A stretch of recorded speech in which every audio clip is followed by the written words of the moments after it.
சரிவிகித உணவு எடுத்துக்கொள்ளாததால் இரத்த சோகை அனைத்து வயதினரும் பரவலாக உள்ளது. அதிகப்படியான உடல் மனசோர்வு, மூச்சரித்து, முடி கொட்டுதல், பசியின்மை உட்பட பல இரத்த சோகைகள் உண்டு. தினசரி உணவில் சர்க்கரை, கொழுப்பை உள்ளவற்றை தவிர்க்க வேண்டும் நோக்கத்தில் அன்றாட தேவைப்படும் அடிப்படை சத்துக்கள் உணவில் இல்லாமல் போய்விடுகின்றன. இரத்த சோகை உள்ளவர்கள் கம்பு, ராகி, முழு தானியங்கள், பட்டாணி, தண்டுக்கீரை, உலர்ந்த திராட்சை, அசைவ ஆட்டு இறைச்சி, ஈரல், மண்ணீரல் போன்றவை தினசரி உணவில் சேர்க்க வேண்டும்.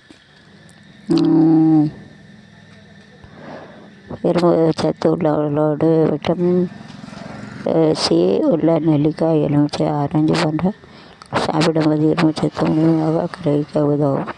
காஃபி, டீ போன்ற பழங்கள் கால்சியம் ஆத்தோடு இரும்பு சத்து வாசல்களை சாப்பிடும்போது டானிக் குடிப்பது உண்ணுவிடாது. இரும்பு சத்து கிரகிப்பை தடுத்துவிட ஹெர்பியேசி சதுர முடிவுகள் அதிக இரத்த சர்க்கரை அளவை காண்பித்த இரத்த சோகை உள்ளதை கண்டறிந்து ஹார்மோனின் அளவை பரிசோதிப்பது அவசியம். டீ வெளியே இருக்கோ, டீயை உள்ளே தள்ளுங்க, வெளியே வரைக்கும் டீ வெளியே வருது. காற்றடிக்கல, அதான் வெளியே லேசாக உள்ளே தள்ளுங்க, காற்றடிக்கல, அதான் வெளியே வருது. கொஞ்சம் உள்ளே தள்ளு. சாப்பிடலாமா, தாமதமாக சாப்பிடலாமா? நகரங்கள் வசிப்பவர்கள் தொடர்ச்சியாக பல மணி நேரம் வேலை செய்கிற வேலை நிமித்த பயணங்கள் செய்ய வேண்டிய கட்டாயம் பலருக்கு உள்ளது. சரியான நேரத்தில் சாப்பிட முடியதில்லை. ஒரு வேளை உணவுக்கு அடுத்த வேளை உணவுக்கு இடையே பல மணி நேரம் சாப்பிட பழகிவிட்டது. அது மெட்டபாலிசம் எனப்படும் உடலில் வளர்ச்சியை மாற்றத்தை சிதைக்கும். உடல் எடை ஆற்ற ஹார்மோன் செயல்படவிட்டு பாதிக்கும்.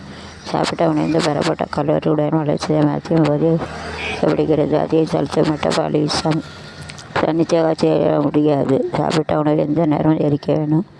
நேரத்தை சக்தியாக சேமிக்க வேண்டும் என்பது இன்சுலின், கார்டிசால், கிரேலின் போன்ற ஹார்மோன்கள் தீர்மானிக்கும். பல மணி நேரம் சாப்பிடாமல் இருக்கும் போது வளர்ச்சிதை மாற்ற செயல்பாடுகள் குறைந்து கலோரியை வீணாமல் சேமிக்க வேண்டும் என பாதுகாப்பான உடல் சென்றுவிடும். இதனால் இவ்வாக எவ்வளவு கொழுப்பு சேமிக்கப்படுமோ அதை விட அதிக கொழுப்பு வயிற்று பருமனில் சேமிக்கப்படும்.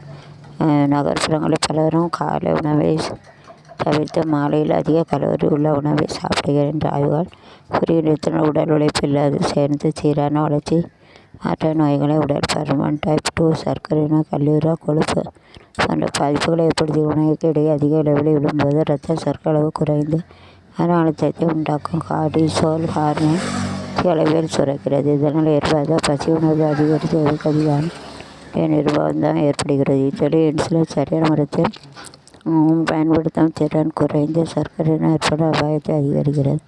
நேரம் சாப்பிடாமல் இருப்பது உடலின் ஆற்றல் குறையும். தொடர்ச்சியான உடல் சோர்வு, எரிச்சல், தலைவலி, நீர்ச்சத்து குறைவு ஏற்படுத்தும். விரைவில் அதிக இனிப்பு, மசாலா சேர்த்து உணவு சாப்பிடும்போது சோர்வாக உணவு வருது. மாறுபட்ட இரு உணவுகளை சாப்பிடும்போது ஏற்பட்ட செரிமானமின்மை அறிகுறிகள் இருக்கும். விரைவில் தாமதமாக சாப்பிடுவது உடலில் உள்ள செயல்பாடுகள் பாதிக்கும். 3-4 மணி நேரத்துக்கு ஒரு முறை சாப்பிடணும். ஒரு குறைஞ்சபட்சம் 2 மணி நேரத்துக்கு முன்பு இரவு சாப்பிடணும். சமச்சீரான காலை உணவில் புரதம், நார்ச்சத்து, நல்ல கொழுப்பு, இரும்புச்சத்து, இரத்த சத்து அளவை சீராக்கவும் அதிக பசி ஏற்படாமல் இருக்கவும் குறிப்பிட்ட உணவு தொடர்ச்சியாக அளவு நேரம் சாப்பிடாமல் இருந்த பருவ முறையாக வளர்த்து ஆலோசிக்க வேண்டிய அவசியம் உண்டு.